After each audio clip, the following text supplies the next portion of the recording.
O que deve ser permitido falar? É uma boa pergunta. Eu não acho que exista uma resposta objetivamente certa para essa questão. Imagino que diferentes sociedades e culturas deverão escolher diferentes níveis de censura. Mas é possível apontar os perigos de dar liberdade demais, e também de controlar demais o que pode e o que não pode ser dito. Se permitirmos liberdade total de expressão, falsas acusações se tornarão comuns, pois não terá punição para elas. Se alguém ou um grupo não gosta de um famoso, poderão inventar um monte de mentiras sobre ele sem preocupação, destruindo a imagem e carreira do cara. E dependendo da acusação, o sujeito corre até risco de vida. Se lembra daquele caso do garoto que foi espancado até a morte depois que sua ex-namorada o acusou falsamente de estupro? Pois é, isso se tornaria mais comum sem nenhuma restrição à liberdade de expressão. Por outro lado, eu também sou cético em relação à censura. Tipo, quem decide o que é verdade e o que não é? Aliás, e se os responsáveis errarem e censurarem acusações verdadeiras? Ou pior, agirem de má fé e censurarem fatos de propósito com o intuito de, por exemplo, prejudicar um grupo político que eles discordam.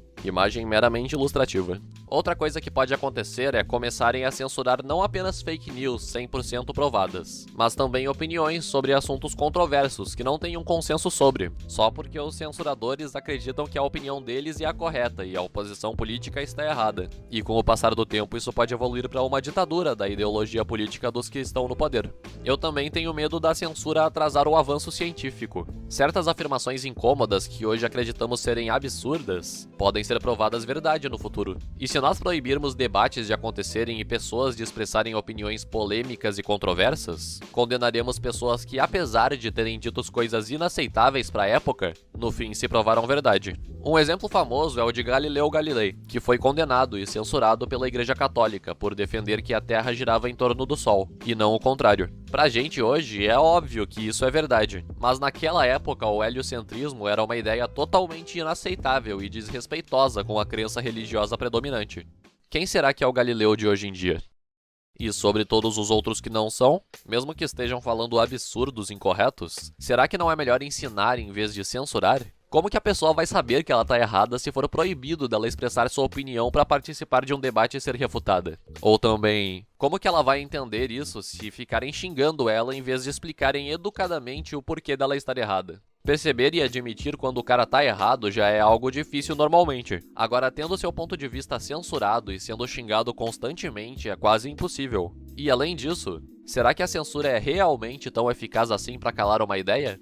Barbra Streisand processou um fotógrafo em 50 milhões de dólares por uma foto tirada da costa da Califórnia que ele colocou no seu site em que, por acaso, aparecia a casa de Bárbara. Praticamente ninguém tinha visto aquela foto, pois o seu site possuía mais de 12 mil fotos e era um projeto pouco conhecido. Um mês após o processo de Bárbara, mais de 400 mil pessoas entraram no site para ver o que tinha de tão errado naquela foto, que na verdade não era nada mesmo, era só uma foto normal que aparecia a casa dela de longe. E foi desse evento que surgiu o termo efeito Streisand, que é tentar censurar alguma coisa e em vez disso tornar essa coisa muito mais divulgada e popular do que seria originalmente. Afinal, se algo é proibido de ver ou saber, aumenta a curiosidade das pessoas, e consequentemente a procura por aquilo. Se tu quer realmente reduzir a propagação de uma informação, em certos casos, simplesmente ignorar é a coisa mais efetiva que se pode fazer, pois se tentar censurar causará o efeito contrário.